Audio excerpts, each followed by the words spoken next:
Amen. Kasi po nagkasunod kami ni Pastor Philip. So, praise the Lord. Ang ating pong topic ngayon ay patungkol pa rin po sa worship. Pinamagatan ko pong true worshiper. Amen. Amen. So, tayo po ay tunay na nananampalataya sa Panginoon. Subalit nais ng Diyos na maunawaan natin kung ano ba ang tunay na kahulugan, yung true worshiper. Amen? Amen. So yung ating text po is John 4:23-24. Praise God. At sinasabi po dyan na ang Diyos ay naghahanap ng tunay na sasamba sa Kanya sa Espiritu at katotohanan. Amen. So, dalawang bagay po ang nais ko pong i-share sa inyo. So, number one is how to worship the Lord in Spirit. So, number one is worship Him in Spirit. Amen. So, paano ba natin mawo-worship si Lord sa tinatawag na in the Spirit? Kasi tayo po bilang nananampalataya sa Panginoon, bilang mga anak ng Diyos, ay tayo po ay nag-worship not in the flesh. Tayo po ay nag-worship dahil sumasa atin ang Espiritu ng Diyos. We worship Him because the Spirit of the Lord is within us. Amen. Sumaatin ang banal na Espiritu because when we accept the Lord Jesus Christ in our hearts, ay ang banal na Espiritu po ay sa atin. Amen. Ang sabi po sa 1 Corinthians 6:16-17, ang sabi po dyan, do you not know that he who unites himself with a prostitute is one with her body? So kung ang isang tao raw ay nakipag-unite sa isang prostitute, ibig sabihin, sila ay one body. Nagiging isa sila. Pero yung po ay sa physical. For it is said that two will become one flesh. Sabi dito, but whoever is united with the Lord is one with Him in spirit. Ito po ay sa spiritual. So, kapag tayo ay nakipag-isa sa Panginoong Yesus, tayo po ay nagiging isa sa Espiritu. Sa Holy Spirit, we became one in the Spirit. Amen? So, meron pong union na nangyayari. Hindi lang po sa physical yung union, kundi spiritual union. Yung nangyari po sa atin. Amen. So, hindi po natin kayang i-worship ang Panginoon kundi tayo nakipag-isa sa Panginoong Jesus. Amen. Maliwanag po yun dahil ang Espiritu ng Diyos, siya yung nag-connect sa atin upang masamba natin ang Ama, ang ating Diyos Ama. Amen? Amen. Hallelujah. Kapag sinabi po natin na tayo po ay nakipag-isa sa Panginoon, yun po, doon nag-i-start yung true worship. Doon po tayo nakakapagsamba ng tunay na pagsamba sa ating Panginoon kapag ang banal na Espiritu ay suma sa atin. So, to worship God in the Spirit simply means not in the flesh. Amen. Ito ay hindi sa pagiging kanal o makamundo. Hindi po natin ma-worship kapag tayo ay in the flesh. Pag sinabing in the flesh, worldly. Yung sa physical lang. Amen? According to Romans 12 verse 1, therefore I urge you, brothers and sisters, in view of God's mercy, to offer your bodies as sacrifice, holy and pleasing to God. This is your true and proper worship. Amen? Alam niyo po, noong Old Testament, hindi naman nila nagawa talaga na ang tunay na pagsamba sa Diyos. Yung mga Israelita, bakit po? Kasi po yung mga Israelita, nung po pinalaya sila sa Ehipto para sambahin ang ating Diyos, sila po ay nung po nandun na po sila sa bundok ng Sinai, ay nagkaroon po ng pagsamba sa Diyos-Diyosan itong mga Israelita. Amen? Sumamba po sila, gumawa po sila ng ibultong baka na ito at sinamba po nila. Kaya nga po, ang Panginoon po ay nagalit sa kanilang pagsamba sa Diyos-Diyosan. At nakita ng mga Israelita ang mga himala, nakita nila kung gaano kabuti ang Diyos, nakita nila yung makapangyarihang pagliligtas ng Diyos sa kanila, hinati ang dagat. Pero bakit po nagawa nila na sumamba pa sa Diyos-Diyosan? Bakit po? Because the Spirit of God is not yet live within them.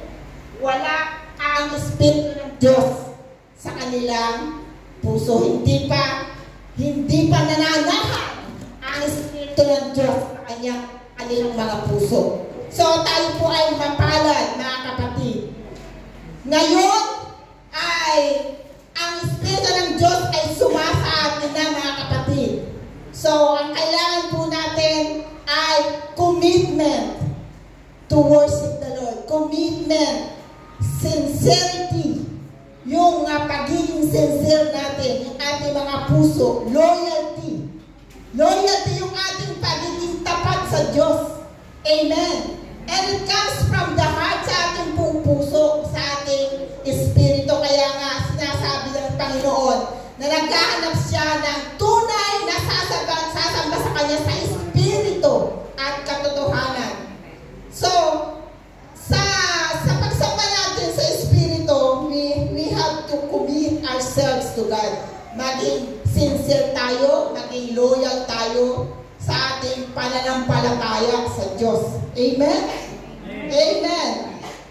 At pagiging sincere po at pagiging loyal sa Panginoon, meron pong mga requirements.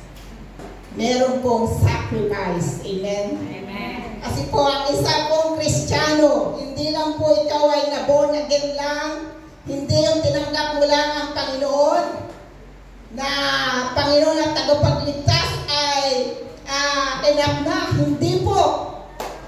Ang tunay na sumasamba sa Espiritu at sa katotohanan ay merong sacrifice. Amen? Amen. Yung sacrifice ng flesh natin yon. Sacrifice ng self-will. Yung pride, yung self-righteousness, yung mga ugali natin na ayaw ng Panginoon, yung po yung ating isinasakripisyo para masunod ang will ng God. Amen? Meron kang sakripisyo, sinasacrifice mo yung flesh, yung will mo para to do the will of God. Amen?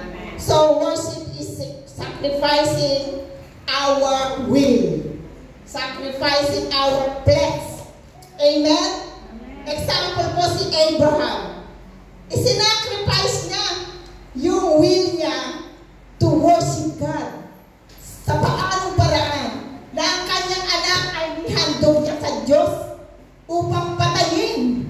Samantalang si Isaac ay hinantay niya ng napakatagal na panahon para ito ay matupad sa kanyang buhay. Mahal na mahal niya si Isaac. Subalit, hindi siya nagdepende sa kanyang emosyon. Amen? Hindi siya nagdepende sa kanyang kaisipan, sa kanyang mga pangatwiran. Hindi siya nangatwiran sa Diyos. Bakit po? Sapagkat worship is obedience to God. Kapag nag-obey tayo sa Lord, merong sacrifice, mga kapatid. Yes. Amen. Sacrifice of our will. Yung will natin ang nasasagasaan mo sa sacrifice. Amen. To give glory to God. To obey the Lord. Amen. That is true worship. Amen. Meron pong requirements. True worship requires total surrender to God's will. Amen. Kapag ang buhay natin ay merong pag-surrender sa Diyos, yan po ay pag-worship. Amen. Meron po tayong pag-surrender ng ating ugali. Diba, minsan, kinokorek tayo ng Panginoon kapag hindi tayo nagpo-forgive. Kinokorek tayo ng Diyos. Kapag mataas ang ating pride, kinokorek tayo ng Diyos. Amen? At kung ikaw ay nag-obey sa tinig ng Panginoon, yan po ay true worship. Because worship is obedience. Sabi nyo nga po sa katabi nyo, worship is obedience. Worship is obedience. Amen. Hallelujah. Alam niyo po si Paul, sabi po sa 1 Corinthians 9:27, ang sabi po dyan, therefore, I do not run like someone running aimlessly. I do not fight like a boxer beating the air. No, I strike a blow to my body and make it my slave, so that after I have preached to others, I myself will not be disqualified for the prize. Amen? Meron pong pag-surrender si Paul. At meron po siyang ginagawang disiplina sa kanyang sarili. Dinidisiplina niya ang kanyang sarili upang yung kanyang aim, yung kanyang goal sa buhay na mapaglingkuran, mabigyan kaluguran ng Diyos ay kanyang magawa. Amen? Meron kang sacrifice na ginagawa. Yung pagdidisiplina po sa ating mga sarili. Minsan, kapag nagkakaroon tayo ng sakit, high blood, ganyan, dinidisiplina natin ating sarili. Hindi kakain ng matataba, hindi kakain ng matatamis, hindi kakain ng ganito, ganon. Dahil dinidisiplina ating sarili. Amen? Nagsasacrifice tayo para gumaling. Amen? Amen. Ganon po ang disiplina. Tayo po ay nagsasacrifice na hindi gawin ng isang bagay na hindi nakakalugod sa Diyos. Para po tayo ay maging buhay na handog, masamyong handog sa ating Panginoon. Amen? Sapagkat ang ating buhay po, ito po yung ating tunay na pagsamba sa Panginoon. Amen? Amen. Amen. So, Paul is telling about a surrendered life. Kaya kailangan po ay tayo isurrender natin sa Panginoon yung ating mga self-will, yung ating mga flesh. Amen? Hallelujah. Sabi niya, hindi na ako nabubuhay sa aking sarili, kundi ang Panginoon na ang nabubuhay sa akin. Ibig sabihin, ang Panginoon na ang nasusunod. Ang Panginoon na ang siyang aking pinaglilingkuran. Hindi na ka-slave ng worldly. Hindi na ka-slave ng pride. Hindi na ka-slave ng mga unforgiveness. Hindi na ka-slave ng mga gossip. Amen? Ako ay slave na ng Panginoon. Amen. Amen. That is true worship. Amen. Kapag ginagawa natin na tayo ay sinusurrender natin ang will kay Lord, that is true worship. Amen. At ito ay nakakalugod sa ating Panginoon. Amen. Amen. Hallelujah. Kaya nga po, worship is an expression of our heart to God. Amen. Yung pag-ibig natin kay Lord, nakikita pa yan makikita po yan sa ating pag-surrender, sa ating pong pagsunod sa Panginoon. Kaya nga po, sa ating pag-awit, alam niyo po, kahit po tayo nakakaranas ng mga problema, mga kabigatan, kapag ka po tayo umaawit sa Diyos, at inaawit natin ito mula sa ating puso, sapagkat it is an expression of our love to God. Amen? Sa puso, yung ating pagiging sincere sa ating pananampalataya sa Diyos, may problema man o wala. Amen? Nakikita ng Diyos katulad ni Abraham, masakit man sa kanyang kalooban, ay ihahandog niya ang kanyang anak, pero nagtiwala pa rin siya sa Diyos.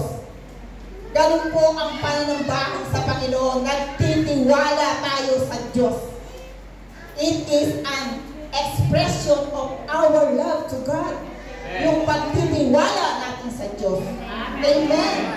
Hallelujah. Kaya nga po tayo sa ating mga nararanasan sa buhay, nararanasan natin sa ating mga pamilya, mga katrabaho, di po ba tayo ay laging nagpapasensya. Amen? Sino nakakaranas siya?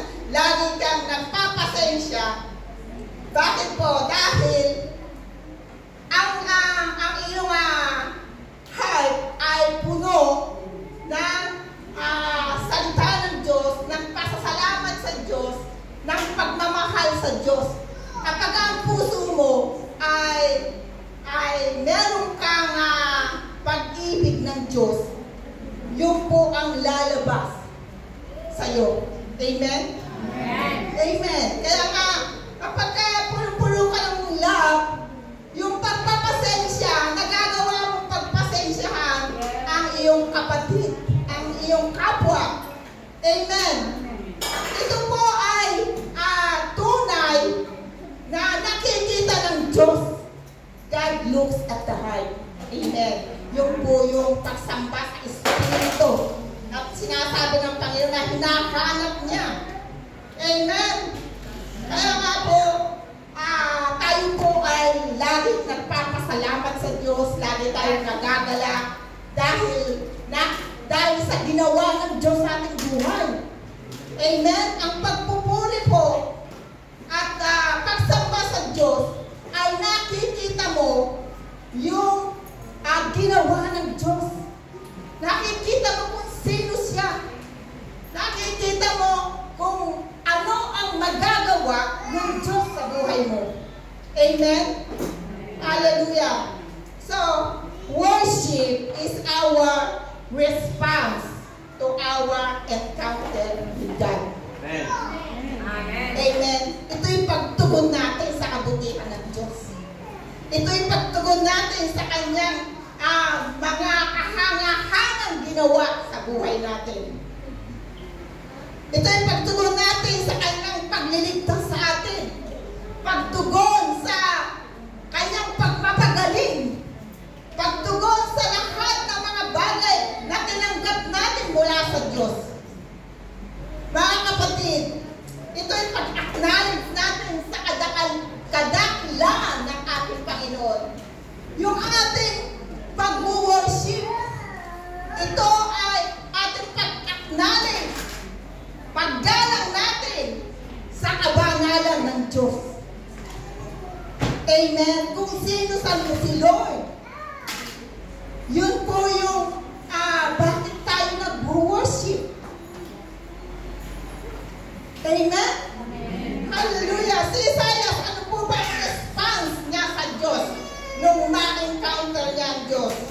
Sinabi niya sa Lord, Lord, use me. Gamitin mo ako, Panginoon. Yun ang kanyang response. Mga kapatid, kapag kasi nakita mo kung gaano kabuti ang Diyos sa buhay mo, gusto mong maglingkod sa Diyos. Amen? Amen. Amen. Si Pablo, ano response niya? Ipinangalan niya ang grace of God. Pinangalan niya ang salita ng Diyos. Alam niyo ba si Pablo, dati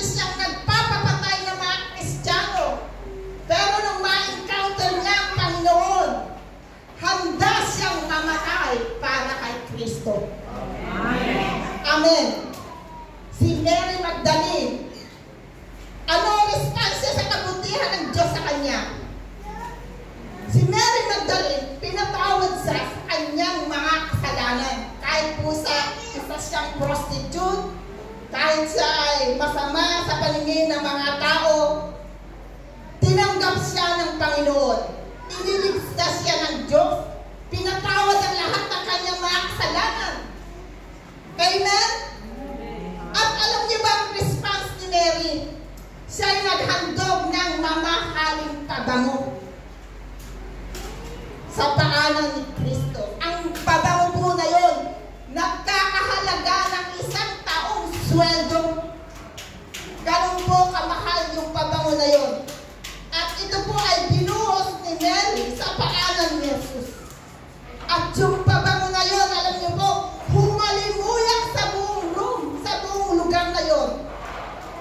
At alam niyo po ba yung fragrance, yung amoy, yung mabangong amoy na yun, the fragrance of the perfume is a symbol of worship. Kapag po tayo sumasamba sa ating Diyos na buhay, ito po ay mabangong samyo, humahalimuyak sa harapan ng Diyos. Amen? Yung pong response ni Mary, alam niyo po, si Mary ay sumamba sa Diyos. Sinamba niya ang Diyos. At siya po ay nagpagamit sa Diyos, sa Panginoon. Naging supporter po siya ni Jesus Christ.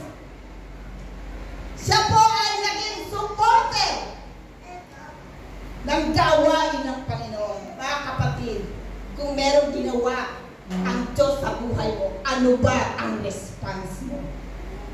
Mga kapatid, let us worship the Lord. Amen? Amen. Hallelujah. Hallelujah. Napakabuti po ng ginawa ni Mary.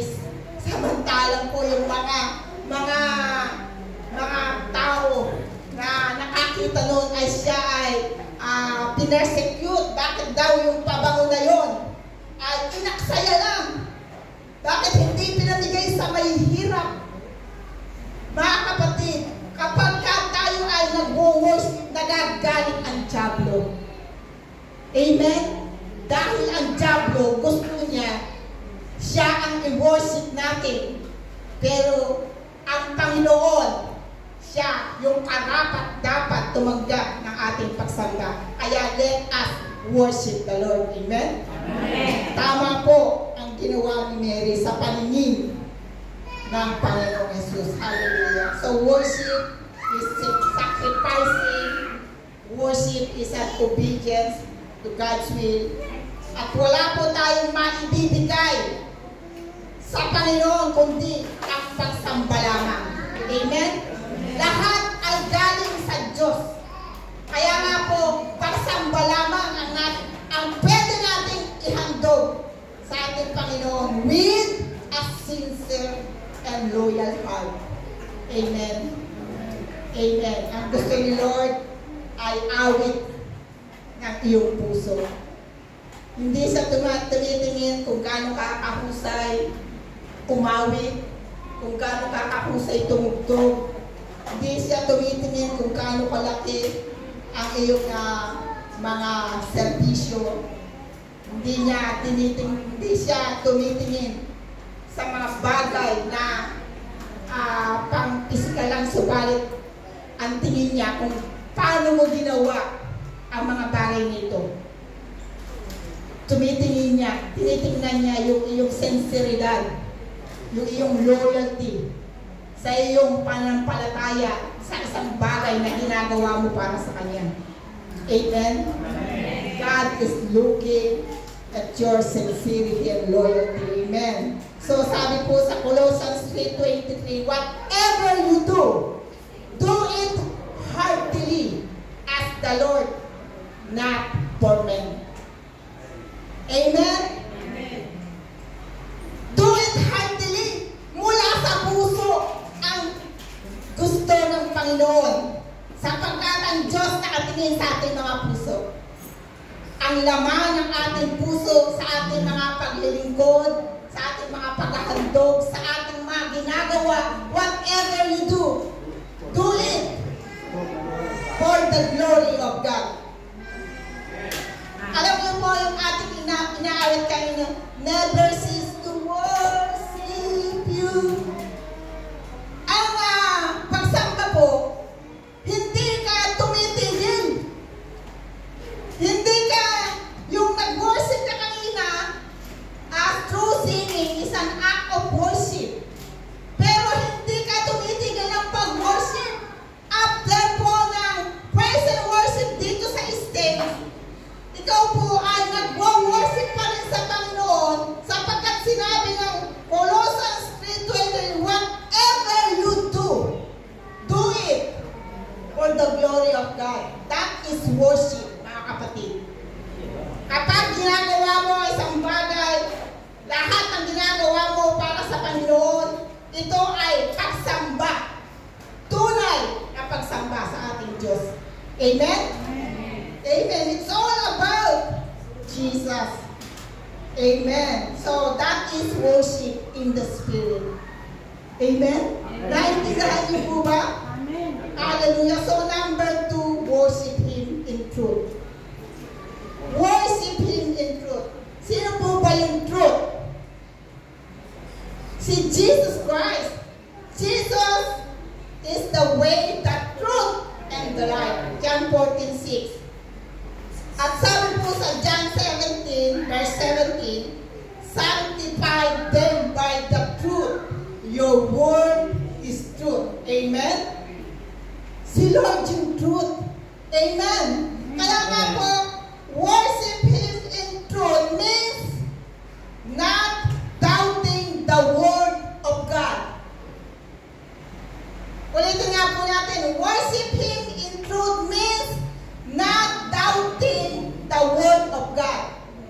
Hindi ka nag-aalangan, hindi ka nagdududa sa mga pangako ng Diyos. Bagkus ikaw ay nananampalataya sa bawat salita na namumutawi sa bibig ng Diyos. Amen? Ang pinakasusi po ng ating pagsamba ay tayo nananampalataya sa truth, sa salita ng Diyos. Walang iba kundi si Kristo. The truth is Jesus Himself. Amen?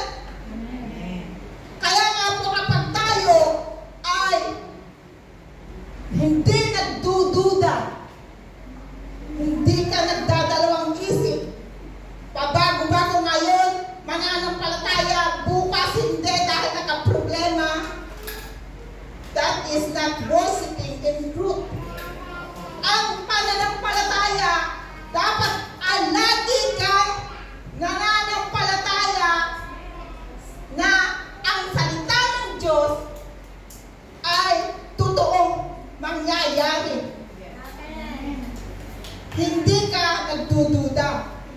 Yan po ang ibig sabihin ng worship Him in truth. Amen. Yan ang hinahanap ng Diyos, yung nananampalataya ng totohanan sa Kanyang mga pangako.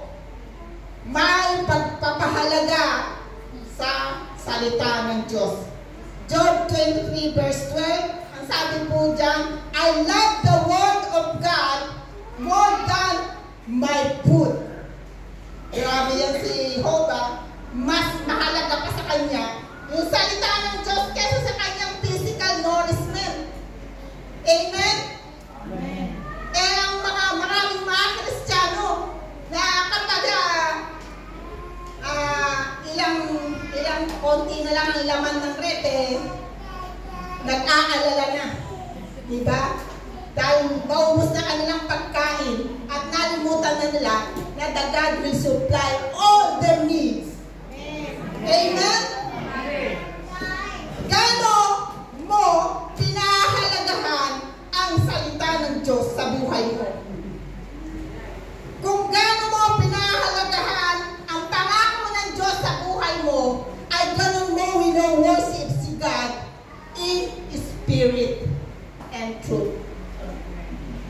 Amen? Amen. Hallelujah. Matthew 4 verse 4. Jesus, man shall not live by bread alone, but by every word that comes from the mouth of God. Amen. Napakalinaw po na ang salita ng Diyos. Amen. Ito ay nagbibigay buhay sa atin. Hindi lang po yung tinapay. Amen. Hindi lang tayo dyan nabubuhay sa pagkain, kundi tayo po ay nabubuhay sa ating pananampalataya. Ibig sabihin niya, yung Word of God. Yung Word of God, yan po yung ating pananampalataya sa Panginoon. Ano bang Word of God ang natanim sa iyong puso? Kung meron kang Word of God sa iyong puso, diyan nagmumula ang iyong pananampalataya. Kung walang natatanim dyan sa iyong puso, paano mong masasabing meron kang pananampalataya sa Diyos? Faith comes from hearing and hearing the Word of God. Amen? Hallelujah! Kaya nga po, ang true worshipers ay nabubuhay sa salita ng Diyos. Amen? In truth. Hallelujah! Kaya nga po kapag ang truth, yung salita ng Diyos ay ating tinanggap at pinaninindigan, ikaw ay sumasamba sa ating Diyos na buhay. Amen! Amen. Amen! Hallelujah! Praise the Lord! Alam niyo po ba, sa buhay ng tao, sa ating pang-araw-araw na buhay, ay lalo na ngayong summer, ewan ko lang kung meron pa pong nagbabasa ng salita ng Diyos. Ewan ko lang po kung nakukuha pang makinig ng salita ng Diyos. Baka kung Sunday at pupunta nito sa church, nakatulog pa tinaantok. That is not worshiping in truth. Bakit po? Dahil worshiping in truth ay ikaw ay meron kang pagkauhaw sa salita ng Diyos. Amen. Amen. Amen? Meron kang pagpapahalaga sa salita ng Diyos. Meron kang kagalakan makinig ng salita ng Diyos. That is worship in the truth. It's all about the Word of God in your life. Amen? Amen. Hallelujah. Kaya nga po, kapag meron tayong nararanasan ng mga struggles, may mga kahirapan, nasasabi natin, ikaw ang aking pastol, hindi ako magkukulang. Nabubuhay ka sa salita ng Diyos. That is worshiping the Lord. Yan ang hinahanap ng Diyos, ang tunay na worshiper. Meron ka laging salita ng Diyos sa iyong puso. Amen? I can do all things through Christ who gives me strength kapag ka nangihina ka. Amen? Cast all your cares on Him, for He cares for you. Naaalala mo lagi na mahal ka ng Diyos. Kahit na ang mga lahat ng tao ay laban sa iyo, naniniwala ka pa rin na mahal ka ng Diyos. Amen? Bakit po? It's because of the Word of God. You are worshiping the Lord. Amen? Ang pananampalataya po natin sa salita ng Diyos ay pagsamba sa ating Diyos na buhay. Amen. Hallelujah. Ito po ang angka ng buhay ng isang Kristiyano, yung worshiping in truth. Amen. Hallelujah. Praise the Lord. At alam niyo po ba na kung merong true worship, meron din pong false worship. Ito po, yung false worship po, ito yung lagi ka nagdududa sa salita ng Diyos. That is false worship. Amen? Hindi niya tinatanggap tinatanggap ang ginawa ni Kristo para sa kanya. That is false worship. Hindi siya nagtitiwala at hindi na maalala ang salita ng Diyos sa panahon ng kanyang mga trials. Sa panahon na inaatake siya ng kaaway, wala siyang maalala ang salita ng Diyos.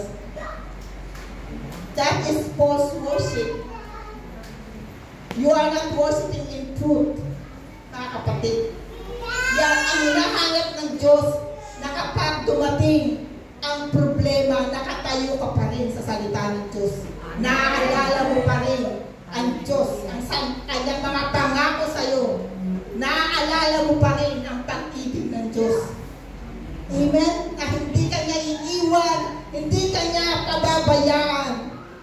Amen? Hallelujah! Yan po ang ibig sabihin ng worship Him in truth. Nananampalataya ka sa salita ng Diyos. Ang iyong puso ay puno ng salita ng Diyos. Meron kang natanim at ito ay lumalago sa buhay mo. Amen? Sabi po sa Matthew chapter 4 verse 9, sabi po ni Satan kay Jesus Christ, ibibigay ko lahat sa iyo, lahat ng kaharian ng sanlibutan kung magpapatira ka at sasamba sa akin. Yan po ang inaalok ni Satan sa mga tao. Kung si Jesus Christ ay tinukso ng kaaway, sino pa kaya tayo para hindi tuksohin ng diablo? Sa mga kayamanan ng sanlibutan. Kaya po maraming mga Kristiyano that they had no time for God. Wala na silang time para makinig ng Word of God. Wala nang time para umatin, para makinig ng salita ng Diyos. Wala na silang time para mag-meditate ng Word of God. Yung Word of God is neglected in their lives. Amen? Ang hinahanap ng Diyos, yung worship in the truth. Hinahanap na yan, yung tunay na sumasamba sa katotohanan, sa espiritu at sa katotohanan. Amen? Kaya nga po, napaka-importante, mga kapatid, na maunawaan natin that we are not only worshiping here, in the front. Amen? It is continuous. It is our life. Buhay natin ang sumamba sa Diyos. Tuloy-tuloy po yan. Hindi po huminto ka nung ikaw ay nag-samba sa loob ng church. Amen? Amen. Hallelujah. Praise the Lord. Alam niyo po, si Jesus, hindi siya kayang dalahin ni Satan dahil meron siyang word of God sa kanyang puso. Amen? Nung siya'y sinutokso ni Satan, dahil siya'y fasting, ano sinagot ni Jesus? Hindi lang sa tinapay na bumuhay ang tao, kundi sa bawat salita na nagmumula sa bibig ng Diyos. Ibig sabihin, ang panlaban ni Jesus Christ sa pag-atake ni Satan sa kanya is Word of God. Mga kapatid, tayo kung walang Word of God at inatake ka ng kaaway, paano ka magtatagumpay? Amen. Napaka-importante ng salita ng Diyos sa buhay natin. Amen. Ito po ay nagbibigay sa atin ng katagumpayan sa lahat ng pag-atake ng kaaway. Amen. Sa lahat ng pagtukso ng kaaway. Ang Word of God, pagka ating tinanindigan, pinaniwalaan, ito po nagbibigay sa atin ng katagumpayan. Amen. Hallelujah. So, Revelation 13, verse 15. Amen. Hindi nga po, atin nga pong basahin. Sabay-sabay po tayo. The second beast was given power to tread on the names of the first death, so that it will see and cause all who refuse to worship the image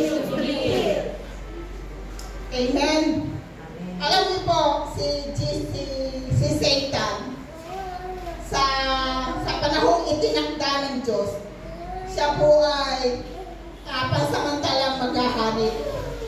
Amen? Sa panahon ng tribulation po. At yan po ang gagawin niya. Lahat po ng hindi sasamba sa halimaw na ito ay ipapapatay. Amen? Ganun po kahalaga yung worship. It's all about Satan and God. Amen? Naintindihan mo ba kahalagahan ng worship?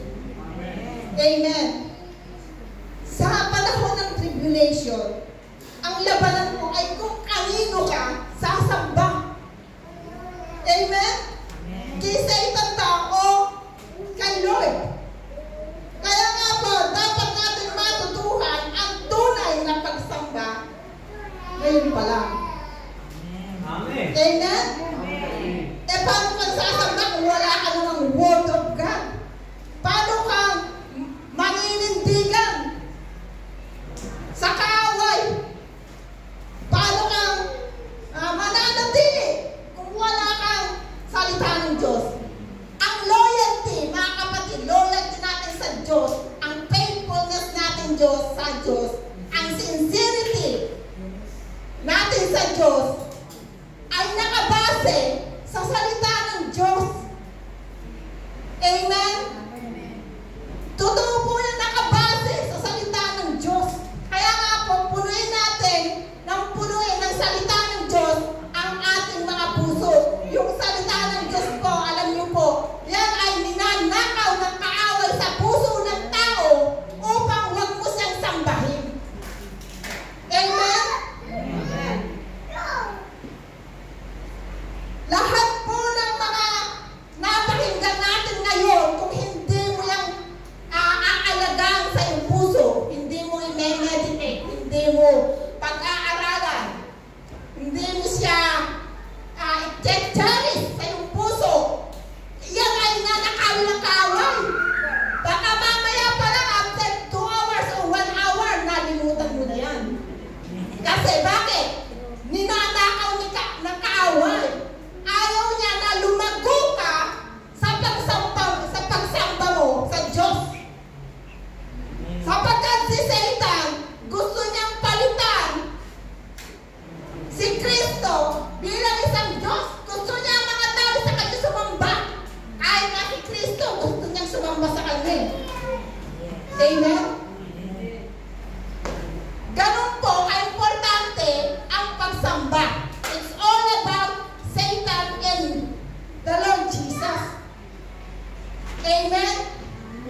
Amen. Eh sa huling panahon na yan nasa huling panahon na po tayo Darating po na hindi na po makakabili ang mga tao unless na sila po ay magpatatak ng numero ng halimaw.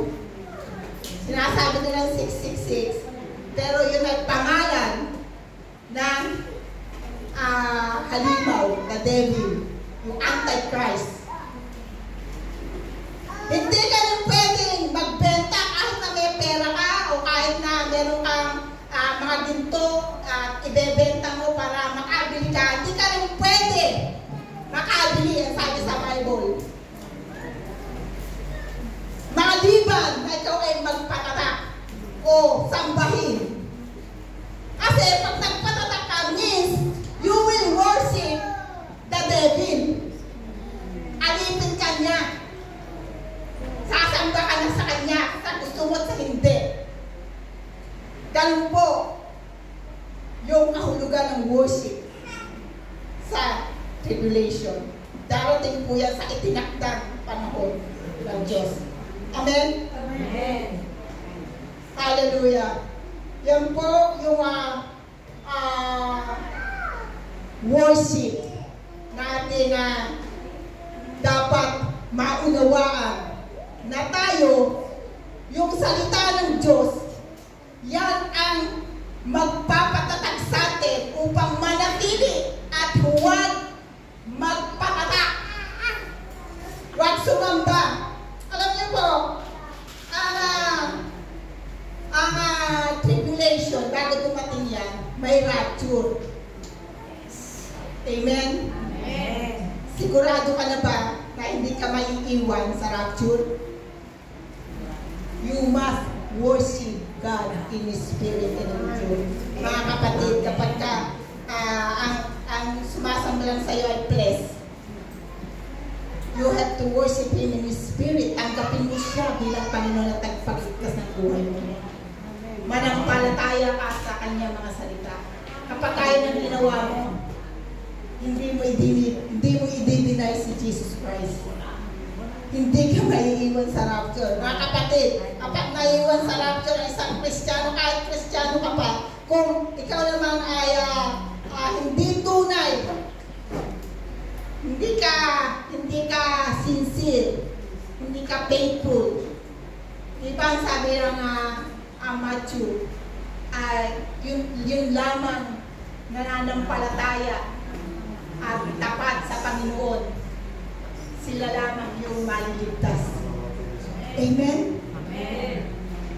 Worship yun Mga kapatid, yung iyong pagiging tapat, worship yun. Yung tunay na sumasamba yung buhay mo, it's all about your life. Yung buhay natin ay isang handog na mahalimuyak sa harapan ng Diyos. Hindi tumitigil ang iyong pagsamba. Whatever you do it heartily for the Lord, not for men. Amen? Amen. Hallelujah. So, mga kapatid, conclusion. Ay, salamat. Conclusion for Romans 12:2. Sabi po dyan, do not conform to the standards of this world, but let God transform you inwardly by a complete change of your mind. Then, you will be able to know the will of God, what is good and pleasing to Him, and is perfect. Amen? Hallelujah! Alam niyo po, paano po ka ba maka-complete change? Magkakaroon ka ng transformation. Sabi dyan, huwag ka makikayon sa takbo ng sanlibutan ito. Bakit? Sapagkat ang nag-rule din sa world ay si Satan. Yung sistema ni Satan. Hindi tayo dapat makiayon sa takbo ng sanlibutan ito. Ang sabi dyan, but let God transform you inwardly. Paano ka maka-transform inwardly sa loob mo? Sabi dyan, by complete change of your mind. Paano bang mababago ang takbo ng iyong kaisipan? It's only by the Word of God. Kapag ka nalaman mo ang katotohanan ang magpapalaya sa iyo. Yes. Amen? Ang katotohanan. Ano ba ang katotohanan? The Word of God. Kaya nga po, mga kapatid, let God transform you inwardly by a complete change of your mind. Amen? Amen. Hayaan mong baguhin ng Diyos ang iyong kaisipan ng salita ng Diyos. At kapag nangyari yun, you will worship Him in spirit and in truth. Amen. Hallelujah. Praise the Lord. At maraming salamat po. Glory to God.